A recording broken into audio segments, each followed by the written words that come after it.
Hello friends and welcome back to my YouTube channel Deepa engineers point with Deepa Chaurasia. I know कि काफ़ी लंबा interval के बाद मैं आज ये वीडियो को एग्जीक्यूट करने जा रही हूँ, तो चलिए हम टाइम वेस्ट ना करते हुए स्टार्ट करते हैं। मैं आज इंजीनियरिंग मैथमेटिक्स का ही एक टॉपिक ले रही हूँ, गॉस सेडल मेथड, जो कि न्यूमेरिकल मेथड के अंदर आता है। तो लेट्स स्टार्ट। यहाँ पे हमारा फर्स्ट क्वेश्चन है solve by using Gauss saddle method, जिसमें फर्स्ट इक्वेशन हमें दिया हुआ है x + 7y - 3z = -22। Next equation दिया है 5x - 2y + 3z = 18 and third one is 2x - y + 6z = 22। Firstly हम क्या करेंगे, सारे इक्वेशंस को अरेंज करेंगे। तो यहाँ पे मैंने लिखा भी हुआ है, सोल्यूशन स्टार्ट करने से पहले arrange the equation in proper order. What is the meaning of proper order? In that case हम लोग क्या करेंगे कि हम सबसे पहले कोएफिशिएंट देखेंगे कि किसके पास सबसे ज़्यादा कोएफिशिएंट है। तो सबसे पहले हम x की मैक्सिमम कोएफिशिएंट लेंगे, सेकंड इक्वेशन में जिसमें y की मैक्सिमम कोएफिशिएंट होगा वो लेंगे, और थर्ड इक्वेशन में z की। उसी तरह आप देख सकते हैं यहाँ पे 5x दिया हुआ है, इधर साइड में 2x दिया हुआ है, और इधर जो है वो x दिया हुआ है। तो 5x सबसे बड़ा है तो उसे हम सबसे पहले लेंगे। 5x - 2y + 3z = 18। अब दूसरे इसमें y का कोएफिशिएंट आप यहाँ पे देख सकते हैं। फर्स्ट यहाँ पे जो इक्वेशन क्वेश्चन में हमें दिया हुआ था वहाँ पे y का कोएफिशिएंट सबसे ज़्यादा है, तो नेक्स्ट इक्वेशन में हम उसी को रखेंगे कि x + 7y - 3z = 22। और थर्ड इसमें हम देखेंगे कि z की वैल्यू किस में ज़्यादा है। तो सबसे ज़्यादा z का कोएफिशिएंट सबसे ज़्यादा जो है वो इक्वेशन नंबर थर्ड में है, जो कि यहाँ पे है 2x - y + 6z = 22। ठीक है, आई होप इतना आपको क्लियर हुआ होगा। अब एक छोटी सी चीज़ बता देती हूँ, जो कि आगे जो हम क्वेश्चन सॉल्व करेंगे उसके लिए बहुत ज़्यादा इजी हो जाएगा। तो ये जो है ये दैट मीन्स कि a1 की वैल्यू है। ठीक है, अब यहाँ पे जो है वो मतलब क्या है, a2 की वैल्यू, और ये जो है वो a3 की वैल्यू। उसी तरह a1, b1, c1 and d1 ये हमें बहुत ज़्यादा काम आएंगे जब हम लोग x, y और z की वैल्यू को निकालेंगे। तो आगे हम लोग बढ़ते हैं। यहाँ पे आप देख सकते हैं कि a1 = मैंने 5 लिया है। उसका वजह ये है कि यहाँ पे जो है ये देखिए आप, यहाँ पे जो है ये 5 है, तो ये a1 है, इसलिए a1 = 5। ये a2 है, तो a2 के आगे यहाँ पे कुछ नहीं है, दैट मीन्स कि इसको हम a2 लेंगे, यानी a2 = 1 लेंगे। ये हमारा a3 होगा और a3 = 2 होगा। उसी तरह b की वैल्यू देखिए, यहाँ पे b1 जो है वो -2 है, यहाँ b2 जो है वो हम लेंगे -7। y मतलब x का जो भी रहेगा वो हम a में लेंगे, y का जो भी टर्म रहेगा उसे हम b कंसिडर करेंगे, z का जो भी टर्म रहेगा उसे c, और d दैट मीन्स की इक्वल टू के उधर वाला। तो हम लोग देख सकते हैं यहाँ पे क्या है, b1 = -2 हो गया, b2 = 7 एंड b3 = -1। सेम उसी तरह हम लोग c1 यहाँ से ले लेंगे, और then d1, d2, d3 presenting here. Okay, so हम लोग आगे बढ़ते हैं यूजिंग द फॉर्मूला। इसके लिए हमारे पास फॉर्मूला जो है वो मैं आपको दिखाती हूँ, एक मिनट। तो आप देख सकते हैं फॉर्मूला x = क्या है, x = है 1/a1 n bracket d1 - b1y -c1z। Next देख सकते हैं आप लोग y का, y = 1/b2। ये जनरल फार्मूला ही है, इसी फार्मूले के थ्रू जो है हमें पूरे भी इटरेशंस जो है वो सॉल्व करने होंगे। तो यहाँ पे 1/b2 है, and 1/b2 n bracket d2 - a2 × x -c2 × z। यहाँ पे दिया हुआ है z = 1/c3। आप ट्रिक से भी याद कर सकते हैं, 1/a1 है तो यहाँ पे a की जगह b ले लेते हैं, और यहाँ पे 1 की जगह 2 ले लेते हैं। यहाँ पे b ना हो कि थर्ड इसमें c होगा, और 1, 2, 3 इस तरह से हम मेंशन कर देंगे। यहाँ पे भी उसी तरह आप देख सकते हैं, d1, d2, d3 है। यहाँ पे क्योंकि हम फर्स्ट x को फाइंड आउट करेंगे, इसलिए यहाँ पे हम a कंसिडर नहीं करेंगे, b1 × y कंसिडर करेंगे। उसी तरह यहाँ पे 1 हो चुका है तो यहाँ पे 2 होगा, तो यहाँ पे हम b की टर्म को फाइंड करने वाले हैं, मतलब कि y को फाइंड करने वाले हैं। दैट्स वाई यहाँ पे a2 × x है। उसी तरह यहाँ पे a3 × x है, और यहाँ पे हम लोग जो है वो किसको फाइंड आउट करेंगे, c को फाइंड आउट करेंगे। तो देख सकते हैं आप यहाँ पे जो है वो c नहीं होगा हमारे पास में, है ना। तो ये देख सकते हैं आप, यहाँ पे क्या है, d2 - a2 × x -c2 × z। यहाँ पे है d3 - a3 × x -b3 × y।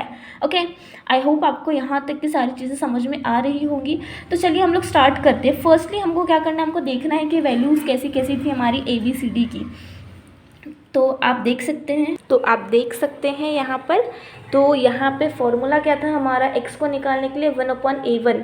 यहाँ पे देखिए a1 की वैल्यू क्या है 5, तो यहाँ पे लिख दिया हमने 1/5।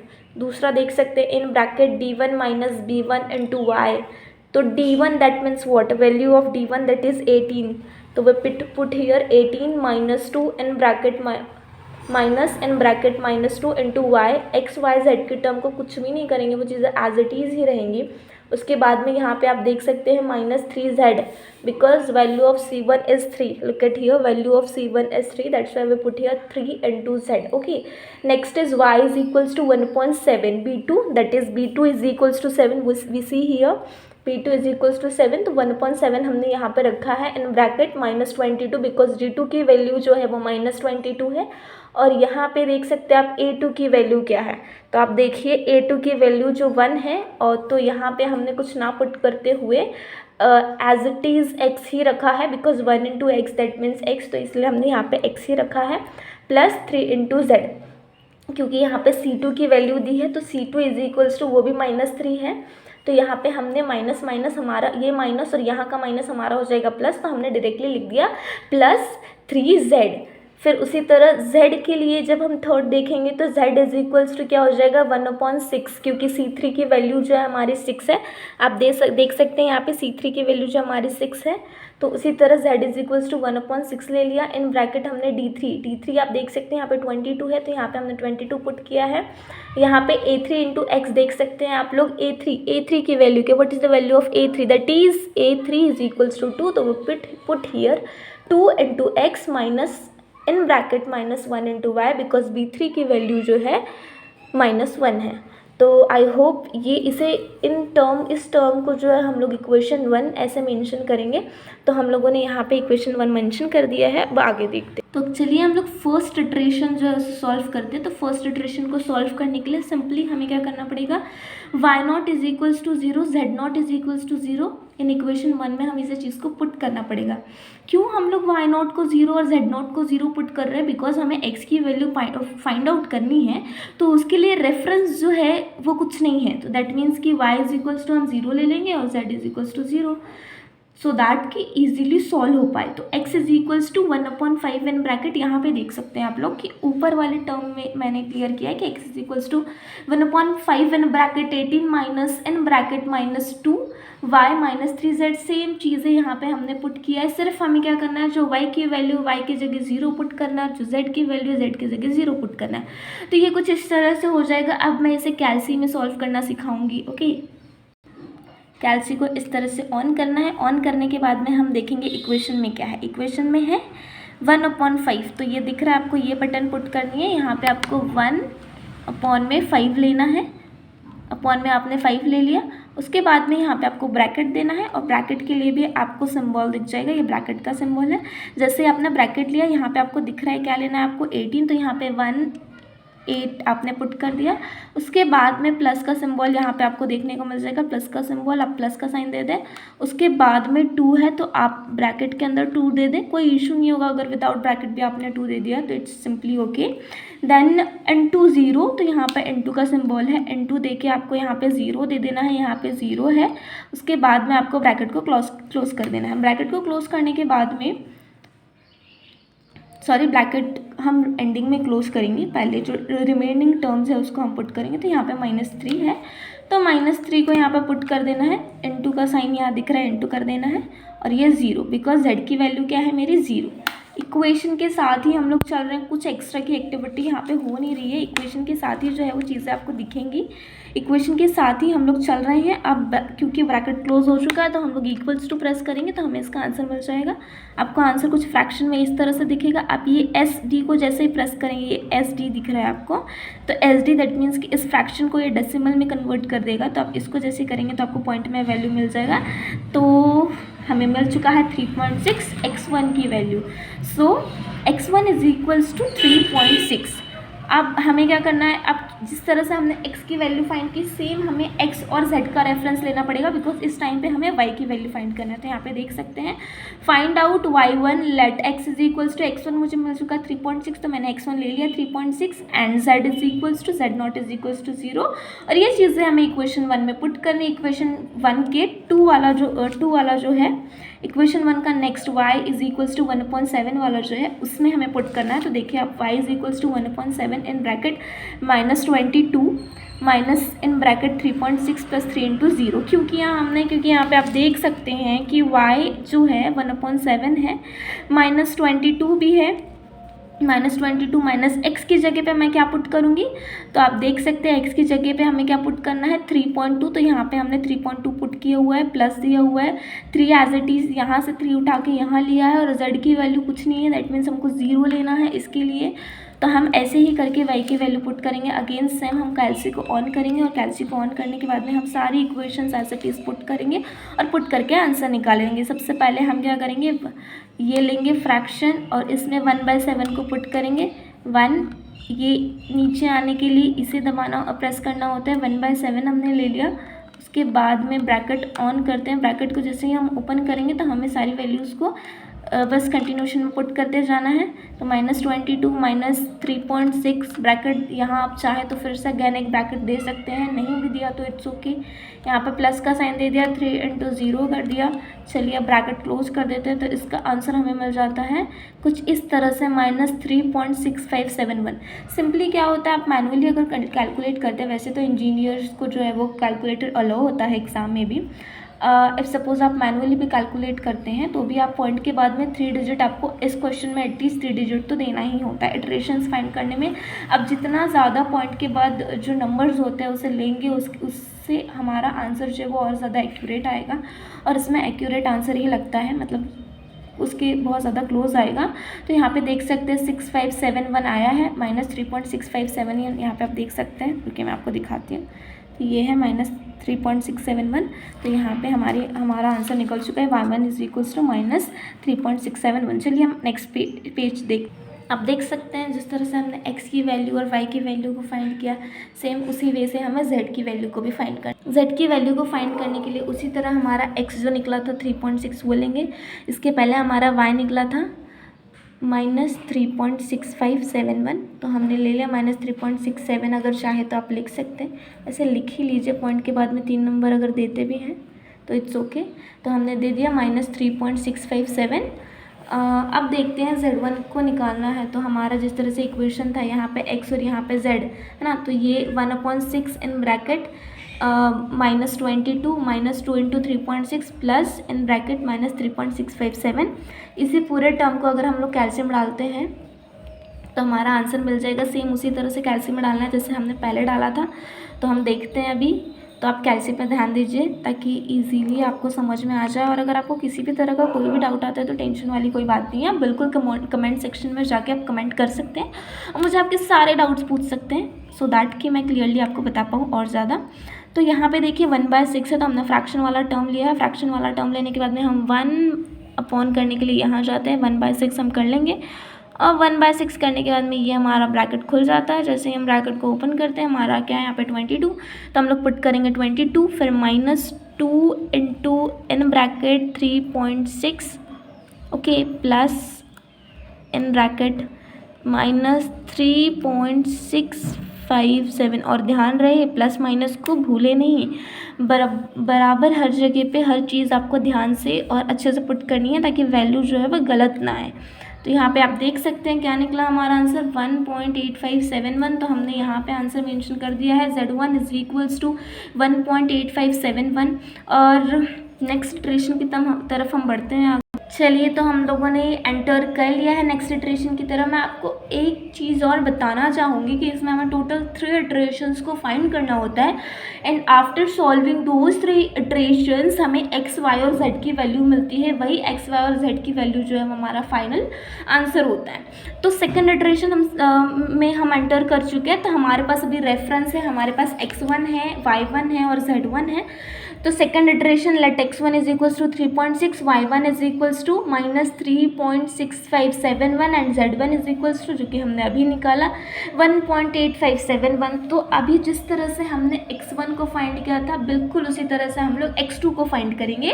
तो x2 को फाइंड करने के लिए पूरी चीज़ें हैं हमारे पास में। चलिए, मैं शायद आपको डाउट हो रहा होगा तो मैं आपको थोड़ा सा डाउट और क्लियर कर देती हूँ। आप देख सकते हैं सेकेंड इटरेशन को जब हम सॉल्व करने जा रहे हैं तो हमारे अंदर अगर जो भी थोड़ा बहुत डाउट है तो उसे भी मैंने क्लियर करने की कोशिश की है। वही चीज़ है कि x is equals to 1/a1 n bracket d minus n bracket b1 into Y.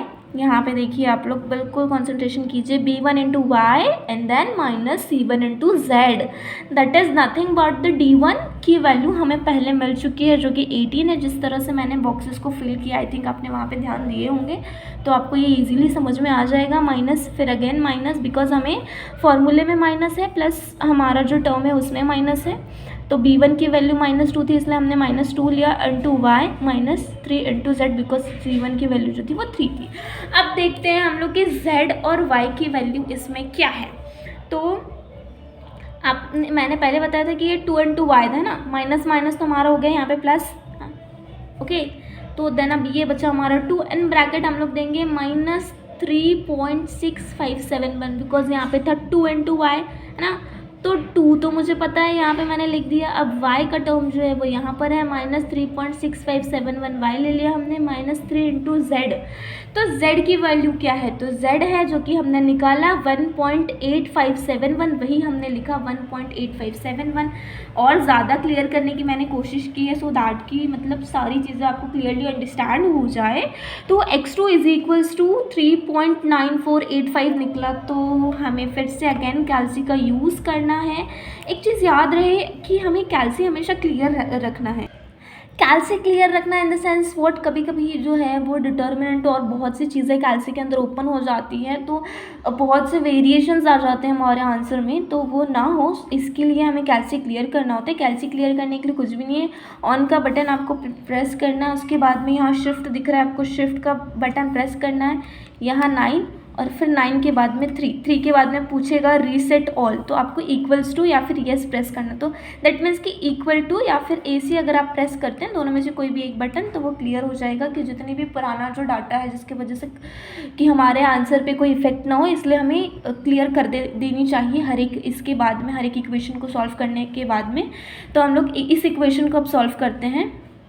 तो आप देख सकते हैं कि इस टर्म को कैल्सी में फाइंड करने के बाद में हमारा आंसर जो है वो क्या निकला, 1.0121, सेम जैसे हमने पहले सॉल्व किया था वैसे ही आपको सॉल्व करना है। एंड यू सी हियर कि हमारा जो आंसर है वो निकल चुका है जो कि है 1.0229। ओके, तो ये जो हमारा आंसर है जो कि x2 निकला हुआ है। तो आगे हम लोग बढ़ते हैं। अब अगर y2 को फाइंड करना है तो हमें x2 लेना होगा और z1 लेना होगा।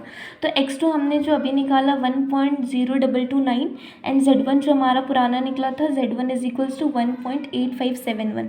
ये आप देख सकते हैं y2 is equals to 1/7 and bracket दिया हुआ है मैंने -22 -x प्लस 3z, जो कि हमारा पहले इससे निकला हुआ है। वो भी मैं आपको पेज एक बार फिर से शो करा, ये वो पेज है, यहीं से हमने y लिया हुआ है। चलिए अब करते हैं इसे सॉल्व।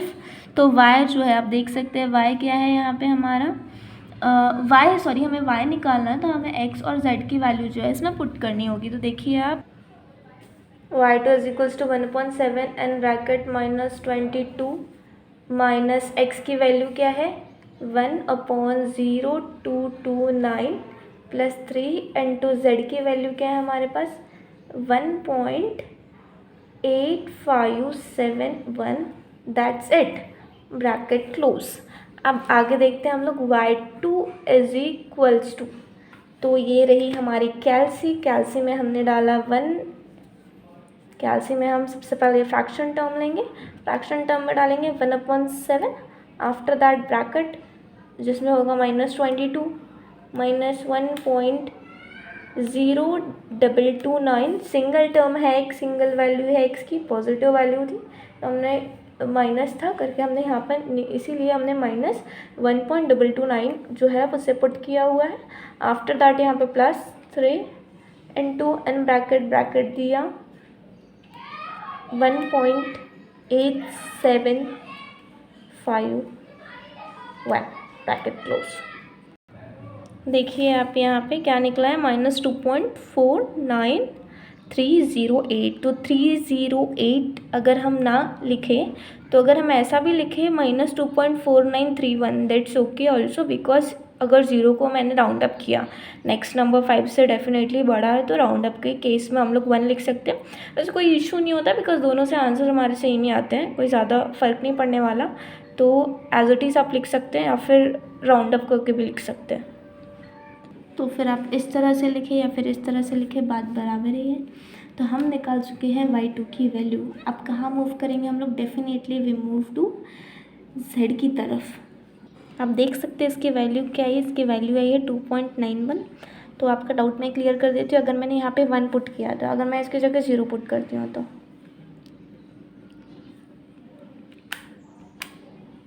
अगर मैं 0 पुट करती हूँ तो भी सेम आंसर आता है 2.91, और अगर मैं इसकी जगह 1 पुट करती हूँ तो भी वही आंसर आता है 9। तो अगर आप राउंड अप करना चाहते कर सकते हैं, एज इट इज छोड़ना चाहे तो आप एज इट इज़ भी छोड़ सकते हैं। It's totally depending on you.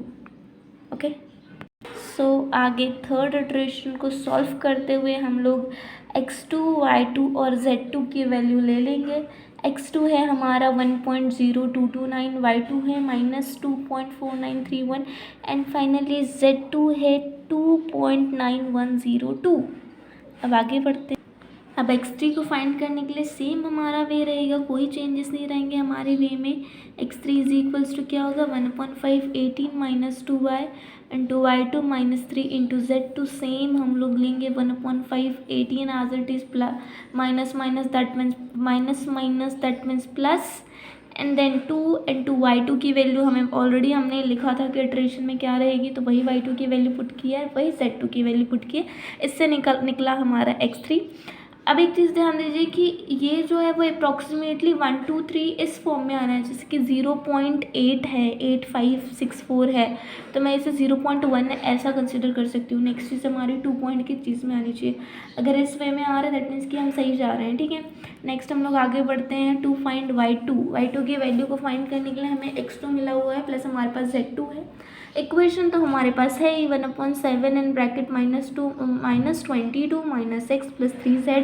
तो यहाँ पे हम लोग देख सकते हैं y3 is equals to 1/7, then ये क्या हो गया हमारा 1/7 जो है, उसके बाद में सारी चीज़ें एज इट इज़ हमने पुट कर दी। x की वैल्यू प्लस y की वैल्यू जो थी वो हमने पुट कर दी। अब पुट करने के बाद में हमारा जो हम कैल्शियम में पुट करेंगे तो हमारा आंसर कुछ इस तरह से आएगा। नेक्स्ट जो है वो z3, अगर मैं बोलूँ तो x3 हम लोग रेफरेंस लेंगे एंड y3 रेफरेंस लेंगे। तो x3 रेफरेंस में रेफरेंस लेना मतलब कि हमारी x3 की वैल्यू जो थी वही पुट करेंगे एंड y3 की वैल्यू जो ली थी वही पुट करेंगे। नेक्स्ट हम लोग निकालेंगे z3, और z3 निकालने के लिए सेम हमारा फॉर्मूला रहेगा, सेम वे रहेगा 1/6 इन ब्रैकेट -22 - 2x3 माइनस हो जाएगा प्लस। तो यहाँ पे आप लोग देख सकते हैं -22 as it is, 2 as it is, x3 की जो मेरी वैल्यू मैंने यहाँ ली थी वही वैल्यू यहाँ पुट की है, plus minus that's why way put here plus and 1 and bracket -2.018 जो कि y3 की वैल्यू है, वही हमने लिया है रेफरेंस हमारा। और इन सब चीज़ों को जब आप कैल्शियम में पुट करेंगे तो आपका आंसर निकल जाएगा 3.048। चलिए मैं आपको कैल्शियम का आंसर भी दिखाती हूँ कि आंसर हमारा जो है वो क्या है। तो आप आंसर जो है यहाँ पे देख सकते हैं, एज इट इज़ सारी चीज़ें मैंने पुट किए हुए, और पुट करने के बाद हमारा आंसर जो है वो 3.0448 लिया आया है। तो वही वाला आंसर जो हम लोग ले लेंगे। तो मैंने आपको पहले ही बताया था कि इन सब चीज़ों से हमें क्या समझ में आता है, हमें ये समझ में आता है कि x is nothing but the, x की वैल्यू जो है वो मेरी क्या आई है, x एक कहीं ना कहीं 1 के बराबर आई है, y कहीं ना कहीं 2 के बराबर आई है, और z कहीं ना कहीं 3 के बराबर आई है। तो ये जो है, वैसे तो हम लोग एग्ज़ाम में हमारा जो रियल आंसर निकलेगा x का, तो x का रियल आंसर हमारा क्या निकला हुआ है देख सकते हैं आप लोग, यहाँ पे है वो है 0.85664। फाइनल आंसर लिखना ना भूले एग्ज़ाम में, x y एंड z करके उसे मेंशन नहीं करना कि वो x2 है या y2 है। लास्ट में जब हमारे तीनों पर इटरेशन सॉल्व हो जाएंगे उसके अकॉर्डिंग, तो y2 है मेरा क्या, -2.018 -2.018 exactly. We write here -2.018 and Z3, that is the final answer of that question, that is 3.0448. तो आई होप आपको सारी चीज़ें क्लियरली अंडरस्टैंड होगी. So thank you so much for watching this video and like share subscribe करना ना भूलें मेरे channel को. और अगर किसी भी तरह का डाउट आता है तो विदाउट एनी हेजिटेशंस आप कमेंट सेक्शन में कमेंट करके बता सकते हैं आपको किस तरह का डाउट है. मैं आपके लिए जब भी मैं फ्री रहूँगी मैं उस एक डाउट सेशन भी निकालूंगी सो दैट कि क्लियर हो जाए. तो चलिए आगे भी मेरे चैनल के साथ इसी तरह से जुड़े रहिए. आगे भी हम लोग जल्दी मिलेंगे. Thank you so much.